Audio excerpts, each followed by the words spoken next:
demon time. Caitlyn's on demon time, bro. Oh, yes, she is. She's coming for blood. She's coming for blood. I don't know if the Fever is going to win another damn game without Caitlyn Clark. Started the second half, Sophie Cunningham on the bench. It's absolutely ridiculous. A bombshell has just rocked the WNBA. Stephanie White is out as head coach of the Indiana Fever. Insiders confirm this swift decision follows a devastating loss in Phoenix, a game that saw a visibly furious Caitlyn Clark storm out, the crushing defeat etched on her face. What truly triggered this immediate change? The truth lies in a defensive performance so abysmal, it practically handed the Mercury a victory, surrendering a staggering 42 points from turnovers and second-chance opportunities alone. This wasn't just a loss. It was a systemic failure that had been brewing for weeks, and the full extent of the team's internal turmoil is only now coming to light. Sophie Cunningham was the only player trying hard. The only player giving effort, play in and play out. Yet what truly baffled league observers wasn't just the defensive collapse, but White's baffling in-game decisions. Reports from the sideline confirm a shocking move, benching Sophie Cunningham. This wasn't just any player. Cunningham was the Fever's sole productive offensive force at a pivotal moment, keeping a flicker of hope alive against an overpowering opponent. This move, now exposed, speaks volumes about the disconnect between on-court reality and the coaching staff's strategic approach. How could the one bright spot be inexplicably sidelined? The answer is more concerning than you might imagine. The storyline of tonight's game, even though we lost, I don't want everybody holding their head down. No, we lost. We have to talk about Sophie Cunningham getting that ball. Let's cut right to the visual that cemented the crisis. Caitlyn Clark, stomping out of the Phoenix arena, a shiner beneath her eye, her expression a dead serious, unyielding scowl. Sources close to the team confirm this wasn't mere frustration, it was incandescent rage. She looked ready to personally dismantle the entire Mercury roster, an unvarnished fury that sent a clear message. This wasn't just a display of frustration, it was a profound statement, an uncharacteristic public show of anger from a player rarely seen so openly incensed. What does it say about a team when its generational talent reaches such a breaking point? And all other people that has been saying and verbatimly saying that the Indiana Fever is back to her without Caitlyn Clark, I need y'all to look in the mirror and please let me know if you feel that same way after seeing this tonight. This seething exit, of course, arrived just moments after the Fever's latest and arguably most humiliating defeat, a 95-60 thrashing. You heard that right, 95-60. This wasn't merely their worst loss of the season, it was a new rock bottom for a franchise that already possesses a highlight reel of catastrophic collapses. This staggering margin even eclipses their prior embarrassing performances, like the 77-58 rout by the Dream, or the 86-61 debacle against the Sky. The Indiana Fever didn't just lose, they orchestrated an absolute masterclass in capitulation. We lost to the Valkyrie earlier in the season, 80-61, and tonight, against the Phoenix Mercury, we lose 95-60.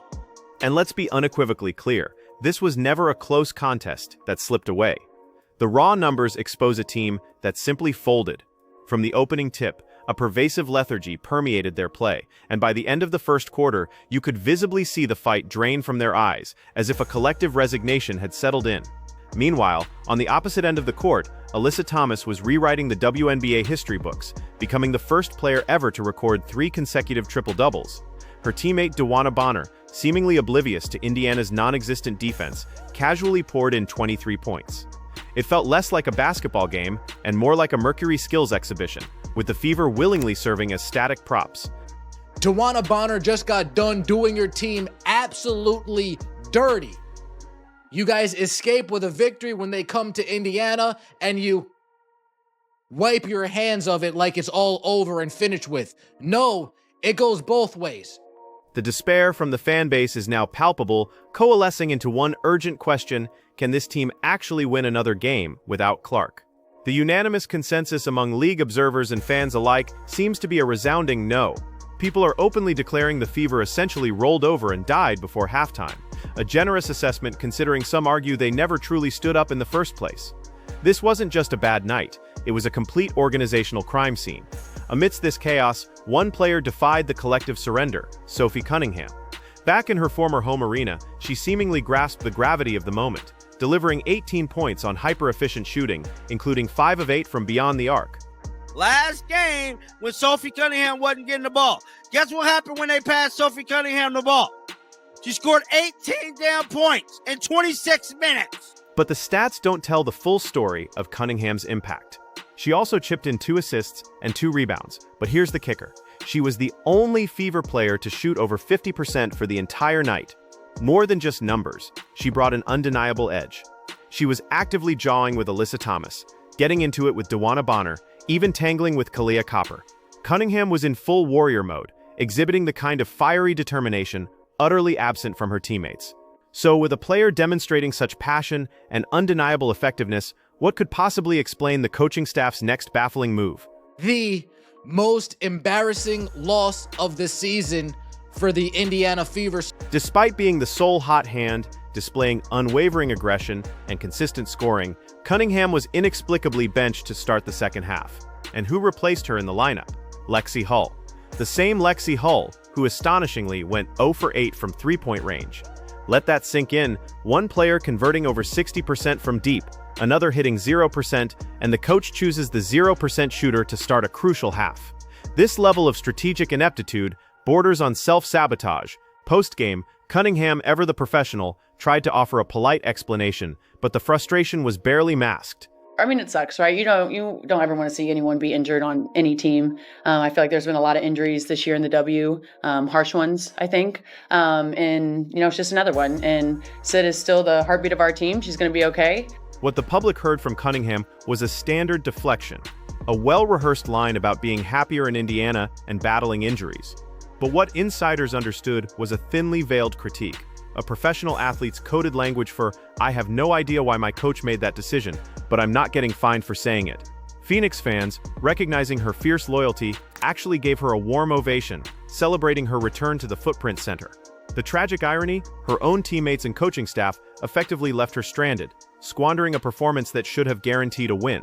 This highlights a deeper issue of team cohesion and support that extends beyond just coaching decisions. I think we faced some adversity with some injuries this game, but you know what? We're used to that. We've had that at the beginning of the year. This is just another hump that we're going to get over, and we're gonna be okay.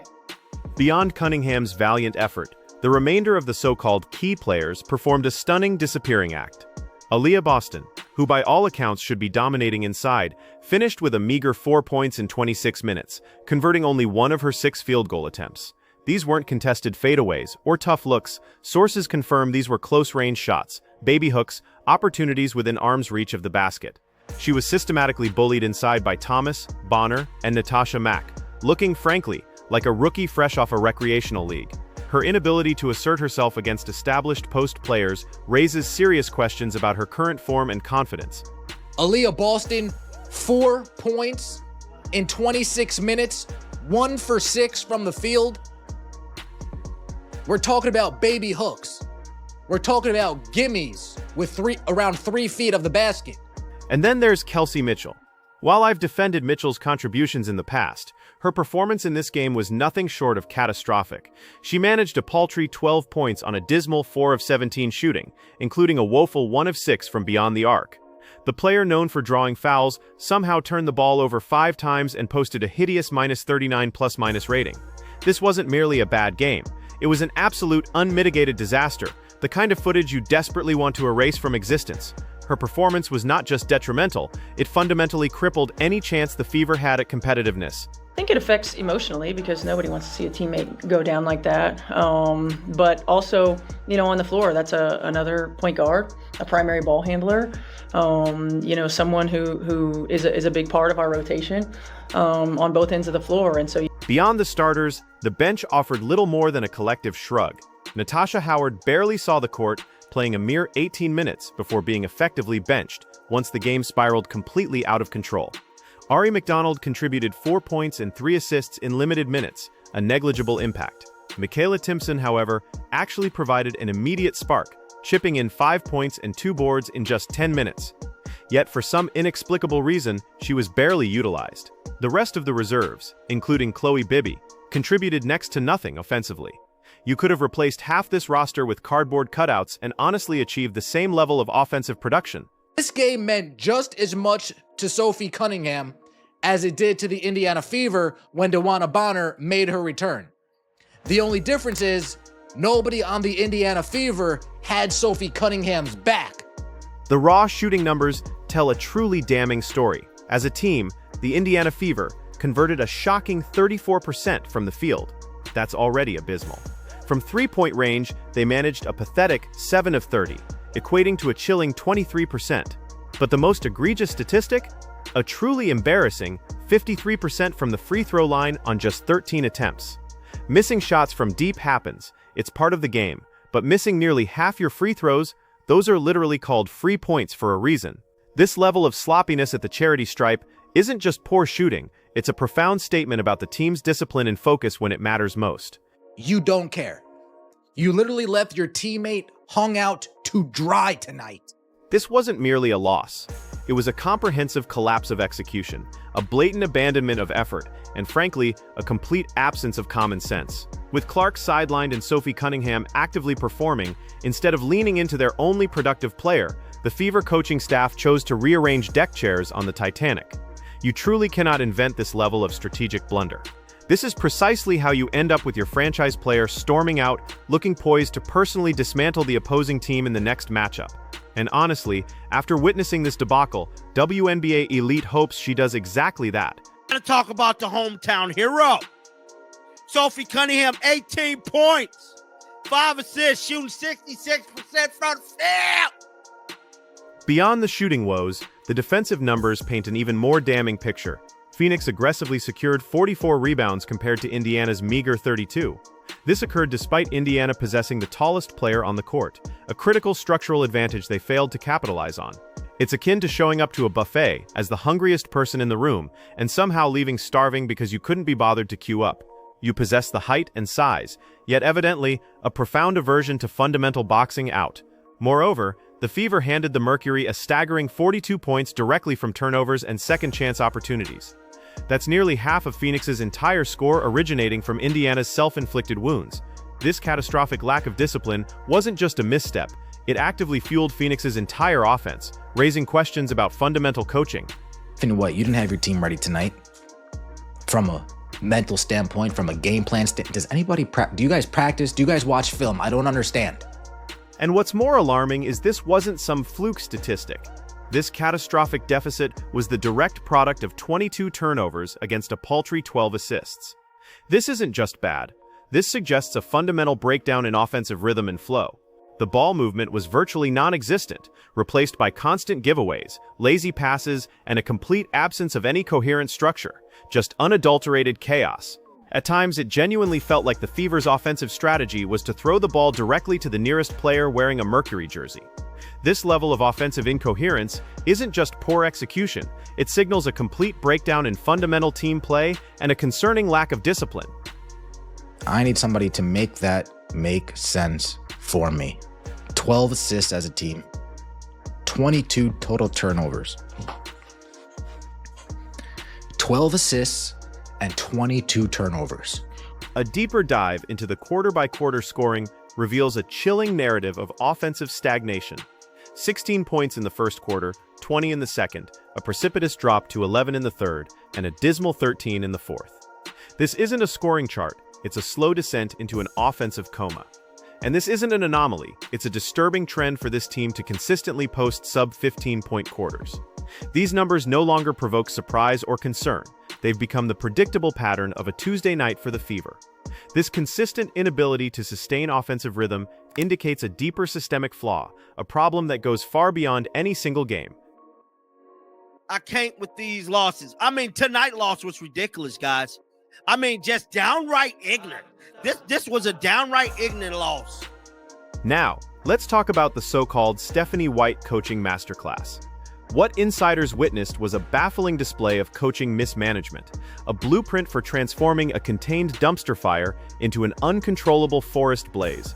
Her decision to play Kelsey Mitchell for the entire fourth quarter of a game they were losing by over 30 points, while simultaneously gluing Sophie Cunningham, the team's only productive shooter all night, to the bench, defies all logical explanation.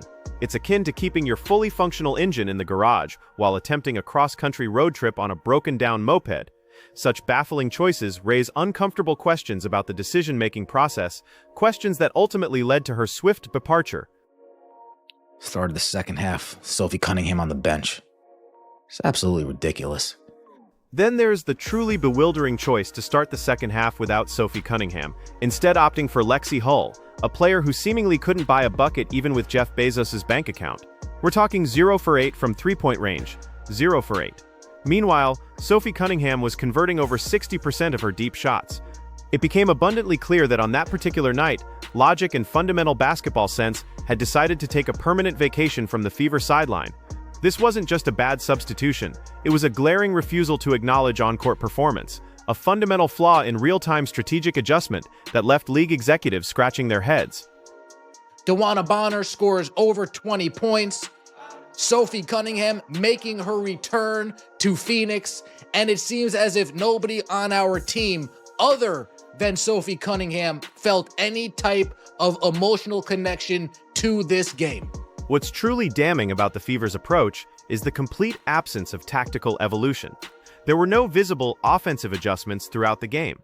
Aaliyah Boston, a player who had previously dominated Phoenix's interior, was inexplicably marginalized. Instead of exploiting their natural advantages, they stubbornly clung to a pointless run-and-gun offense, a style that only works with a player of Caitlyn Clark's unique skill set. It was like attempting to drive in a Formula One race with a minivan because you once saw a Ferrari succeed. On the court, the players looked utterly disengaged, confirming this wasn't merely a talent disparity, it was a profound attitude problem. Sid, who else? Who else was hurt? Sophie was hurt. This looked like June again. The visible absence of urgency, the gaping void where fight should be, and the stark lack of pride in that Fever jersey, these were the true red flags. What insiders knew was inevitable has now come to pass. This complete organizational breakdown, now exposed to the world, explains precisely why the front office had no choice but to act decisively, especially with their franchise cornerstone preparing for her return. The days of hiding behind excuses are over. The microscope is now firmly fixed on the team's next steps, and the questions about accountability won't just be coming from fans, they'll be coming from the very top. Looks like the Indiana Fever could be signing another player. Basically, another hardship player could be on the way. Sydney Colson hurt. Ari McDonald hurt. Now we got to see who's available again at the point guard position. Again, This wasn't merely a defeat in Phoenix. It was a cataclysmic event for the Indiana Fever franchise, a stark, undeniable showcase of systemic dysfunction. From the glaring lack of defensive fundamentals to the baffling in-game decisions, from the troubling absence of accountability to the visible disengagement of the entire roster, this was the kind of game that forces immediate, uncomfortable conversations in executive boardrooms. This level of strategic ineptitude, coupled with a visible lack of effort, confirms what many league executives had whispered for weeks. This team wasn't just underperforming, it was actively sabotaging itself. When your only reliable player on the night is sitting on the bench while you hand your opponent 42 free points from your own mistakes, you've stopped losing basketball games. You've started giving them away. Stick around, hit that subscribe button, and let's keep uncovering the stories they don't want you to hear.